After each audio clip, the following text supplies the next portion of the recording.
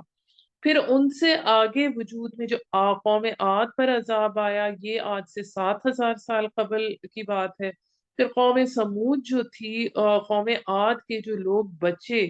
آندھی کے طوفان کے بعد، تو ان سے قوم سمود وجود میں آئی۔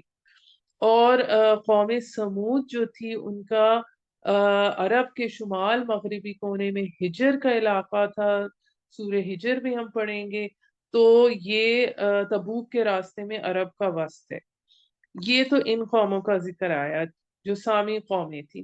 پھر میں آپ کو یہ بتاتی چلوں کہ جو دوسرے بیٹے تھے ان کے یافس، وہ گئے ہیں، ان کی اولاد پھیلی ہے یورپ سے چائنا تک۔ اور تیسرے جو بیٹے تھے حام، ان کی اولاد ہند میں، سوڈان، مصر، پھر ان کے شامل ہوتے ہیں ایرینز، گریکس، رومنز، یہ سب ان کی اولاد میں شامل ہوتے ہیں۔ تو اب ہم آگے اس کی تھوڑی ڈیٹیل پڑھتے جاتے ہیں۔ آیت نمبر 31 سے اب یہ حضرت نوح علیہ السلام کی بات چل رہی ہے۔ اور نہیں میں کہتا تم سے کہ میرے پاس خزانے ہیں اللہ کے، اور نہ جانتا ہوں غیب کی باتیں، اور نہ کہتا ہوں کہ میں فرشتہ ہوں، اور نہ کہتا ہوں ان لوگوں کو جو حقیر ہیں تمہاری نظر میں کہ ہرگز نہ دے گا انہیں اللہ کوئی بھلائی۔ اللہ خوب جانتا ہے جو ان کے جی میں ہے، یعنی اللہ تعالی ہر کسی کے اندر سے واقف ہے، علیم بذات الصدور ہے، وہ جانتا ہے کہ اللہ سے کسے ملنے کا شوق ہے، کون اللہ سے کتنا مخلص ہے، چاہے اس کے پاس مال ہے یا نہیں ہے۔ اگر کہوں تو میں ظالموں میں سے ہوں گا۔ وہ بولے، اے نوح، تو نے جھگڑا کیا ہم سے، اور بہت جھگڑا ہم سے، سو لے آ ہم پر جس کا وعدہ تو کرتا ہے ہم سے، اگر تو سچا، یعنی جو جو رسول جو ہیں وہ ہمیشہ ڈرایا کرتے تھے، اپنی اطاعت کا بھی کہتے ہیں، تو انہوں نے کہا کہ لیا ہم پر وہ جو عذاب جسے حضرت نوح علیہ السلام انہیں ڈرایا کرتے تھے، کہا کہ لائے گا تم پر اس کو اللہ ہی اگر وہ چاہے گا، اور نہیں ہو تم عاجز کرنے والے اللہ کو، اور نہ فائدہ دے گی تم کو میری نصیحت، خواہ میں چاہوں کہ نصیحت کروں تمہیں، اگر ہو اللہ کی مشیت کے گمراہ کرے تم کو۔ یعنی رسول بھی اللہ کی طرف بلا سکتا ہے، لیکن ہدایت جو ہے وہ اللہ کسی کے دل میں ڈالنے والا ہے، وہی تمہارا رب ہے، اسی کی طرف لوٹنا ہے تم کو، کیا کہتے ہیں گھڑ لایا ہے اسے۔ یعنی کہ اب یہاں پہ آپ صلی اللہ علیہ وآلہ وسلم کے حوالے سے ہو رہا ہے کہ آپ صلی اللہ علیہ وآلہ وسلم کو ان واقعات کا کیسے پتا، انہوں نے خود یہ کیسے قرآن سے سنا رہے ہیں، کیا انہوں نے خود اسے گھڑا ہے؟ کہہ دیجئے اگر میں گھڑ لایا ہوں اسے تو مجھ پر ہے اس کا گناہ، اور میں بری الذمہ ہوں اس سے جو گناہ تم کرتے ہو، اور وہی کی گئی نوح پر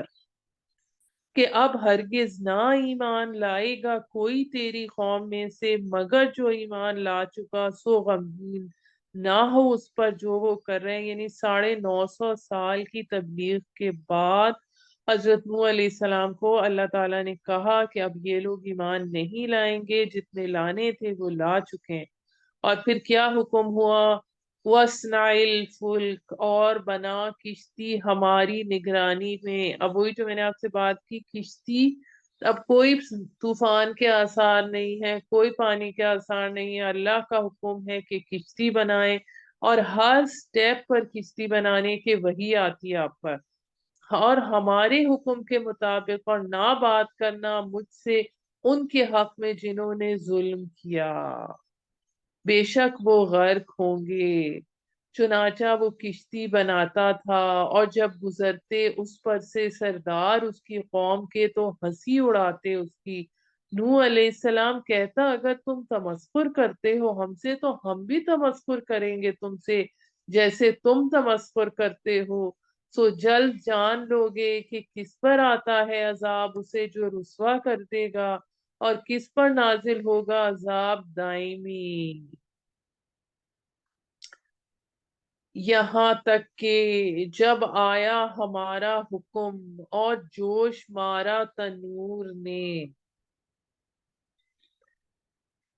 اب اس کو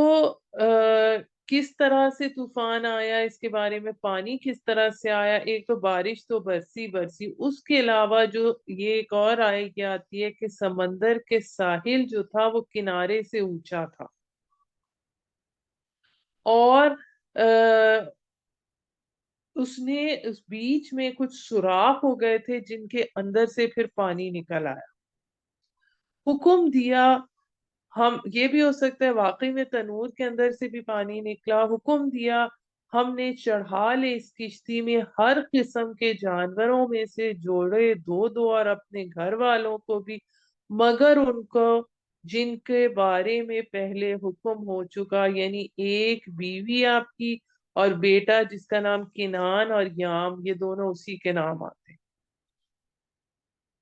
اور جو ایمان لا چکے ہیں اور نہیں ایمان لائے اس پر مگر تھوڑے سے، اور کہا سوار ہو جا اس میں اللہ کے نام سے۔ اب یہ کشتی پر سوار ہونے کی جو دعا ہے، بسم اللہ مجریہا و مرساہا ان ربی لغفور الرحیم، کہا سوار ہو جاؤ اس میں اللہ کے نام سے ہی چلنا ہے اس کا، اور ٹھہرنا اس کا، اور بے شک میرا رب بخشنے والا نہایت رحم والا ہے۔ اور کشتی لیے جا رہی تھی انہی موجوں میں سے جو پہاڑ جیسی تھی، پکارا نوح نے اپنے بیٹے کو، اب یہاں کنان کی بات ہو رہی ہے، اور وہ تھا کنارے پر، اے میرے بیٹے سوار ہو جا ہمارے ساتھ اور نہ رہ کافروں کے ساتھ، بولا جلد جا لگوں گا میں کسی پہاڑ کے ساتھ جو بچا لے گا مجھے پانی سے،